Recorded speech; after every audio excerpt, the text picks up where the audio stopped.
Hello বন্ধুরা, কেমন আছো সবাই? আর জিজ্ঞেস করলাম না, কারণ সবাই কেউ ভালো নেই জানি। মারাত্মক একটা বিচ্ছিরি টাইপের গরম। আর এই গরমে না আমার একেবারে বিধ্বস্ত অবস্থা। আমি রাত পর্যন্ত জেগে আছি, মানে আমি না, মানে এই ভিডিও শ্যুট করার সময় আমি এসি চালাতে পারছি না। কারণ হচ্ছে আমার শরীরটা বিশেষ ভালো না, প্রচণ্ড আমার শরীরটা খারাপ হয়েছে। কারণ হচ্ছে আমার যিনি আমার সব কাজ করেন, তিনি আসছেন না, 4-5 দিন হয়ে গেল, ঠিক আছে? তো এখন যার জন্য বাসন মাজা, জোগাড় করা, রান্না করা, ঘর ঝাড় দেওয়া, মোছাটা আমার রোজ না, সপ্তাহে 2 দিন।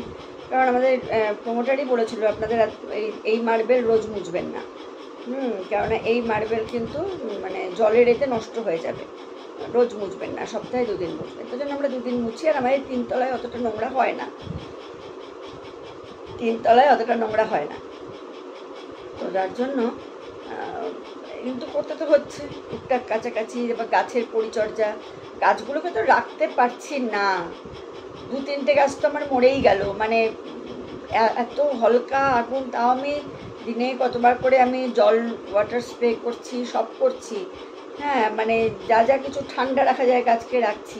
কিন্তু ওই যে ভিডিও করার জন্য একটুখানি এসি চালাচ্ছি না, 15 মিনিট 20 মিনিট কি আধ ঘন্টা এসি চালাতে হচ্ছে ওই এসির হাওয়াটা নিতে। যদি আমি দেখছি আমি চাদর দিয়ে ঢেকে দিচ্ছি, এদিকে আমি একটা কাপড় দিয়ে বড় গাছগুলোকে ঢেকে দিচ্ছি, দিয়ে আমি এসি চালাচ্ছি। তার আগে আমি গাছকে স্নান করাচ্ছি। এসি চালানোর পর যখন দেখছি গাছ খটখটে শুকনো, তখন স্নান করিয়ে দিচ্ছি একবার। তাতেও আমি গাছ রাখতে পারছি না, আমাদের গাছ তো মরে গেল 2-3খানা। ওই জন্য খুব মনটাও খারাপ। মানে গাছ নিয়ে এসে গাছ মারা গেলে খুব হয়। টিউবও চ্যানেলটা মরে গেল, জানো তো। তারপরে ওই যে ছোটো জবাটা, ওটাও মরে গেল, ওটাও হলো। তো যাই হোক, তো গাছের পরিচর্যা সারাদিন ধরে চলছে।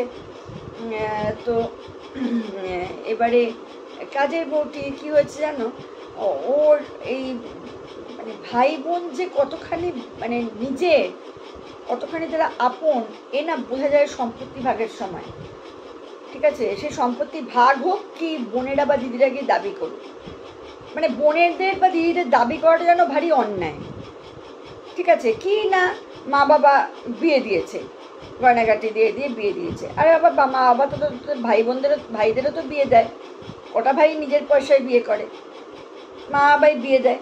কিন্তু বোনকে সম্পত্তি দেওয়া চলবে না, দিদিকে সম্পত্তি দেওয়া চলবে না। মানে এটা যেন একটা অলিখিত একটা নিয়ম হয়ে গেছে। আর যদি তারা ন্যায্য দাবিটা করতে যায়, তখন পুলিশ, কোর্ট, কেস কাছারি সব হয়ে যায়। এর হয়েছে তাই অবস্থা। এর হাজব্যান্ড একে অনেক, এর যখন 2টো বাচ্চা ছোট ছোট, তখন ওর একটা ছেলে একটা মেয়ে, ওকে ছেড়ে ওর হাজব্যান্ড অন্য মহিলার সঙ্গে চলে যায়। ওকেও প্রচুর ওই সিগারেটে ছেঁকা টাকা দেওয়া, মারধর করা, এ করার প্রচুর করেছে, ঠিক আছে? তো ও প্রচুর অত্যাচার সহ্য করেছে, করে এবারে ওর বাবা বলেছে তুই এত অত্যাচার সহ্য করিস না, তুই বেরিয়ে আয়।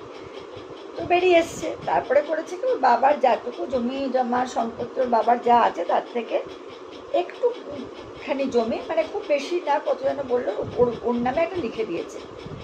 যেহেতু দেখো, ছেলের বউ দেখবে কি দেখবে না, মেয়ের তো বিয়ে হয়ে গেছে, তার মধ্যে মেয়েটার আবার বাচ্চা হলো, তো ওর কাছেই আছে মেয়েটা।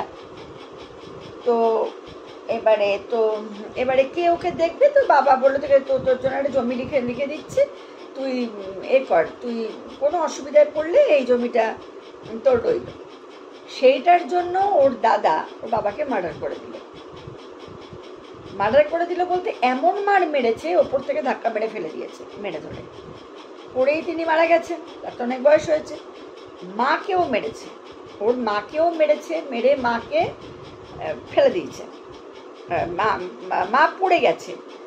তো মা এখন জমের মানুষে টানাটানি, হসপিটালে ভর্তি। আর বাবা মারা গেছে, বাবার শ্রাদ্ধ হয়ে গেছে। ও বলেছিল যেদিনকে বাবা মারা গেল, বলেছিল যে পরদিন থেকেই আমি আসবো। তো আমি বলেছিলাম দেখো, তোমার তো 3 দিনের কাজ, আর এই অসহ্য অবস্থায় তুমি এসো না, এই গরমের মধ্যে তুমি টাজগুলি, আর মন মেজাজও ঠিক নেই না, একটা কিছু কাজ করতে সেরে আসলে যদি এটা অঘটন ঘটায়, তাহলে তো তার তো একটা লাগবে না। আমাদের তখন জোর করে নিয়ে এসছি এই সময়ের মধ্যে ওকে। তো না করতে করতে ও বাবা, যেদিনকে ওর আসার কথা 3 দিন পর, তার আগের দিন রাত্রিবেলা বলছে যে বৌদি এরকম পুলিশ ডেকে পাঠিয়েছে, যেতে হবে, আমার ভাইকে তুলে নিয়ে চলে গেছে, লকআপে ভরে দিয়েছে। পাড়ার লোকজনও সাক্ষী দিয়েছে, পাড়ার লোকজন বলেছে যে হ্যাঁ মা বাবাকে মারধর করতো, দিদিকে মানে এই মেয়েকে সম্পত্তি দেওয়ার জন্য, মানে জমি দেওয়ার জন্য মারধর করতো, এ করতো। তারপরে তুই মেরে দিবি, মেরেই দিয়েছে। ঠিক আছে, মেরে দিয়ে কী লাভ হয়েছে? এইবারে তোকে যে নিয়ে গেছে, একবার একে নিয়ে টানাটানি করছে। মানে ও কোনো চাপ দিয়েছিল কিনা, প্রেশার দিয়েছিল কিনা? আরে প্রেশার দিলেও তো সেটা তো বেআইনি বলে তো আমি জানি না, না হলে এত এত মেয়ে কেন কোর্টে কেস করছে বা কিছু করছে বাড়ি বাড়ি সম্পত্তি জন্য, সেটাও তো প্রেশারাইজ করাই হলো। নিয়ে গেছে। এইবারে হচ্ছে আমার মেয়ের এই নিয়ে গেছে, ও তখন যাতায়াত ওখানেই এখন রয়েছে, কবে ওর মিটবে কেউ জানে না। এদিকে আমার মেয়ের আবার এই পিএইচডির মধ্যে এখন ঢুকে যাচ্ছে বলে আমার মেয়েদের এখন হস্টেল চেঞ্জ হবে। হস্টেল চেঞ্জে হবে, আমার মেয়েকে নিয়ে আসতে হবে 2 সপ্তাহের জন্য এখানে খড়গপুরে যাব, মেয়েকে নিয়ে আসবো। এবার শুধু তাই না, ওই 2 সপ্তাহ পরে ও হস্টেল ফিরবে না, যেখানে ওর ইন্টার্নশিপ ও যেখানে পাবে সেখানে ওকে যেতে হবে, সে বাইরে অন্য স্টেটে যেতে হবে। তো 2 সপ্তাহ এখানে থাকবে। এইবারে অত মেয়ের ওই সমস্ত জিনিস সব প্যাকিং করে নিয়ে আসতে হবে। ওর যে নতুন যে হস্টেলটা দেবে সেখানে ওকে শিফট করিয়ে জিনিসপত্র রাখতে তো পারবে না, কারণ অন্য স্টেটে যে ও যাবে, তো সেখানে তোকে তো যা কিছু হস্টেলের আছে, ওর জামা কাপড়, ওর কসমেটিক্স, কি ওর রোজের যে নিত্য প্রয়োজনীয় যে জিনিস, সেগুলো তোকে নিয়ে যেতে হবে। তা ওগুলো তো ওখানে ও রাখতে পারবে না, তো ওগুলো নিয়ে আসতে হবে। শুধু ম্যাট্রেস, এইগুলো বিছানাপত্র, সেইগুলো আমাকে ওই হস্টেলে শিফট করে দিয়ে আসতে হবে। তো এবারে মেয়ে আসলে, ধরো যদি ও না আসে তখনও পর্যন্ত, তাহলে এই গরমে আমার আরও কী অবস্থা হবে। মেয়ে জল ঢালা ভাত খেতে ভালোবাসে, মেয়ে আর যেরকম আমি জল ঢালা, আমি তো পারলে রোজ জল ঢালা ভাত খাই, আমার এখন কিছু ভালো লাগছে না, কিন্তু এরা দুবেলা খেতে চায় না, তো এই মাছের ঝোল ডাল না তেনা রান্না করতে হয়। মেয়ে দেখো হস্টেলে থাকলে বা বাইরে থাকলে এ তো মনের মতো খাবার খেতে পায় না,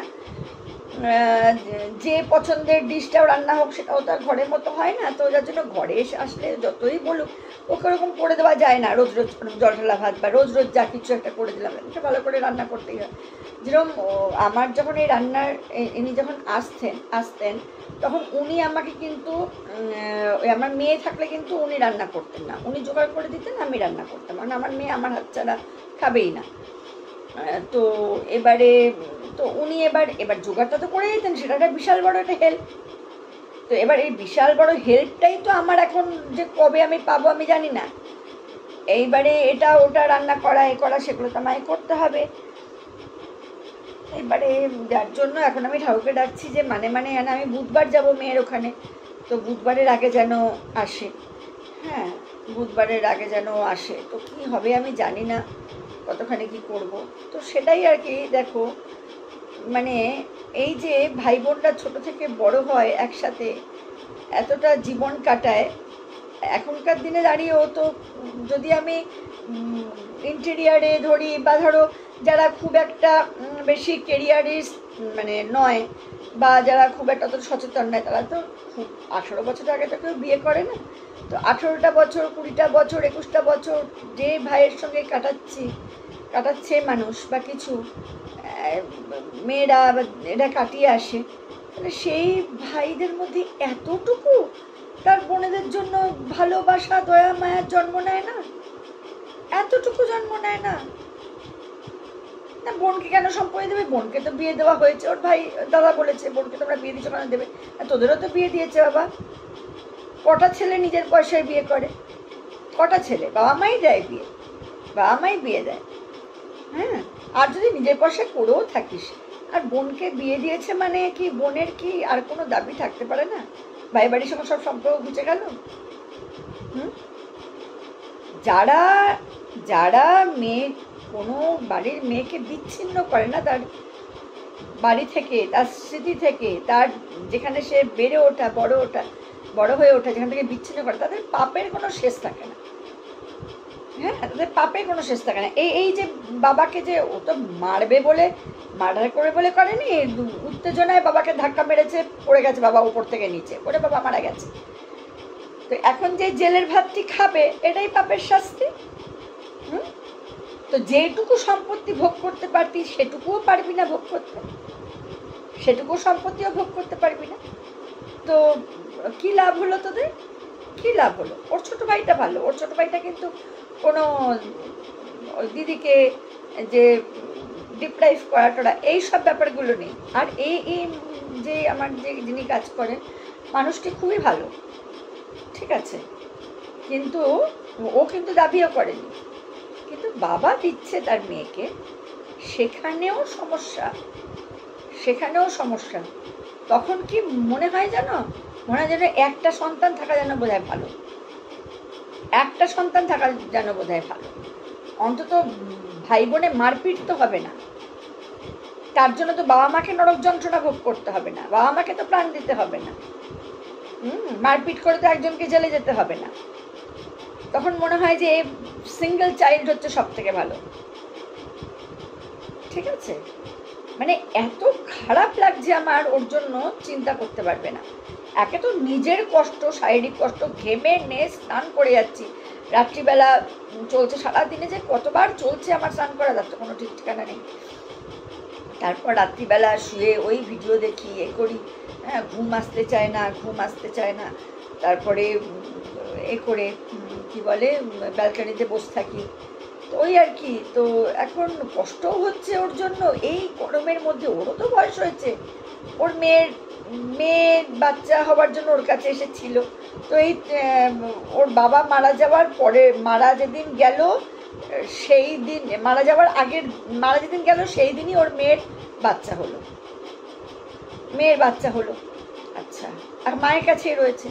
তো মেয়ের যত্ন করবে নাকি বাবার ওই বাপের বাড়ি ছুটবে, নাকি থানা পুলিশ করবে? এই গরমে মানুষটার কতখানি কষ্ট। আমার তো কষ্ট হচ্ছেই, ছাড়ো, তার কত কষ্ট হচ্ছে।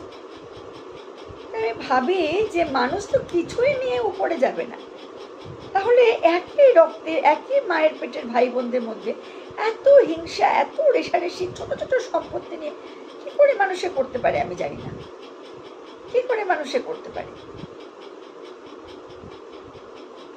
ভোগ করতে হচ্ছে, মানে আমি সবসময় বিশ্বাস করি যে পাপ করলে তো শাস্তি পেতে হবে, এবং আমি চোখের সামনে প্রত্যেকের শাস্তি পেতে দেখেছি।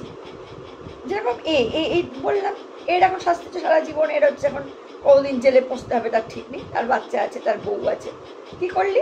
সংসারটাকে ভাসিয়ে দিলি, তোর সঙ্গে সঙ্গে তোর বউ ভুগছে, তোর বাচ্চা ভুগছে, সব ভুগছে,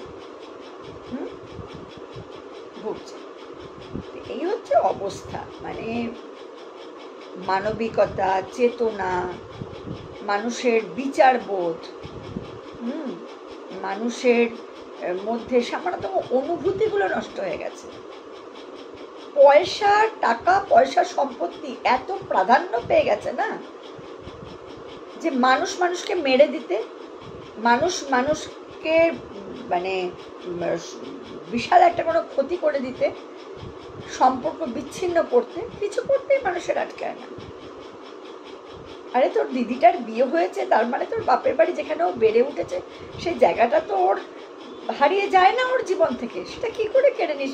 আর যদি কোনো ভাই এরকম ব্যবহার করে, কোন মেয়ে বাপের বাড়িতে থাকতে যাবে? কোন মেয়ে বাপের বাড়িতে থাকতে যাবে? কারণ মন হবে? আর দুটো ভাই যদি দুরকম হয়, তাহলে ইচ্ছে করে সেখানে গিয়ে এক ভাইয়ের ঘরে এ করে আবার আরেক ভাইয়ের অশান্তি ভোগ করতে? কার ইচ্ছে করে? এই পাপের শাস্তিগুলো তোরা পাবি না? পেতেই হবে পাপের শাস্তি। তাই বলছি যে বৌদি, এই ভয়ঙ্কর গরম, 45-46 ডিগ্রি, আমাদের এখানে বোধহয় 48 ডিগ্রি। বৌদি পারছি না, মাথা ঘুরে যেন পড়ে যাব মনে হয় করছে, তবুও আমাকে এই থানা পুলিশ ছুটে বেড়াতে হচ্ছে। এই যে হবে, আর আমার যে কি আছে কপালে আমি জানি না, কবে যেও আসবে আমি জানি না। তো বুধবার আবার আমার যাওয়া আছে খড়গপুরে, বললামই তো। এখন এইটার জন্যই এলাম তোমাদের জানাতে যে কেন আমি ভিডিও করতে পারছি না। মানে আমি একেবারে একটা জাঁতাকলের মধ্যে পড়ে গেছি। মানে সকালবেলা উঠে থেকে এই রাত্রিবেলা পর্যন্ত আমার কাজ চলছে, আর পারছি না। তো তোমরাও নিজেদের শরীরের যত্ন নাও, খাওয়া দাওয়ার যত শরীর ঠান্ডা থাকে সেরকম খাবার খাও, আর সবাই মিলে প্রে করো যাতে এবার বৃষ্টি হয়। মানে পাপে পাপে ভরে গেছে দুনিয়া, আর তো যা সব হচ্ছে সারা জুড়ে পাপে পাপে ভরে গেছে দুনিয়া। তার জন্য আর মানে রাজস্থানে বৃষ্টি হয় অঝরে, তোমার যত মরুভূমির টেম্পারেচার আমাদের এখানের থেকে থেকে মানে কম শো করে, এটা পাপই, এটা পাপই। গাছের পর গাছ কাটা আর জলাজমি বুঝিয়ে দিয়ে ওই ঘরবাড়ি তোলা, ওই ঘরবাড়ি থাকছেও না, ঘরবাড়ি ভেঙেও পড়ছে, মানুষও মরছে আর এমনিও মরছে। এমনি আমরা একটা পুরো আমাদের এই শহর কলকাতা, এই হাওড়া শহর, আমরা পলিমাটির উপর আমাদের হচ্ছে এই দাঁড়িয়ে আছি আমরা। আমাদের এত এত বাকি জলাজমি বুঝিয়ে দিয়ে ওরমভাবে বাড়িঘর হয় বা কোনো কিছু হয়, তাহলে কিন্তু আর বাঁচার কোনো সম্ভাবনা নেই। কোন দিন ধসে ভেতরে, এই ওরা রাস্তার মধ্যেই পাশে ফ্ল্যাট হচ্ছে, মানে ওটা ফ্ল্যাটটা মানে ওটা বাড়ি, ওরা 4 ভাই থাকবে, 4টে তলা, ঠিক আছে। এই পাশে 7 তলা, মানে আমাদের এখানে 4 তলা পর্যন্ত মানে স্যাংশন। তো এবার ওরা তুলেছে 7 তলা, পেছনের গলিতে কমন প্যাসেজ মানে একদম গায়ে, সেখানে 7 তলা। এগুলো নাকি ভাঙা হবে বলছিল, তো পুলিশ এসে তো খুব দাপিয়ে গেল, গিয়ে এখনো পর্যন্ত তো কোনো কিছু নেই, কি হবে জানি না। তো এই অবস্থায় মানে মানুষ শুধু মানে বেঁচে আছি, এটাই একটা খুব বড় জিনিস, যে বেঁচে আছি এখনো বেঁচে থাকাটাই হচ্ছে না, এখনো পর্যন্ত মানে ভগবানের আশীর্বাদ রয়েছে, বেঁচে আছি। আর কি বেঁচে থেকেই বা কি দেখছি চারদিকে, কি বা শুনছি, কি যে হচ্ছে, গড নোস। ঠিক আছে, চলো আজকের মতো এখানেই, ঠিক আছে। তোমরা সবাই ভালো থেকো, নিজের যত্ন নিও। আমি কবে নিজের যত্ন নিতে পারবো, নিজের খেয়াল রাখতে পারবো কিচ্ছু জানি না, মানে খুবই বাজে অবস্থা।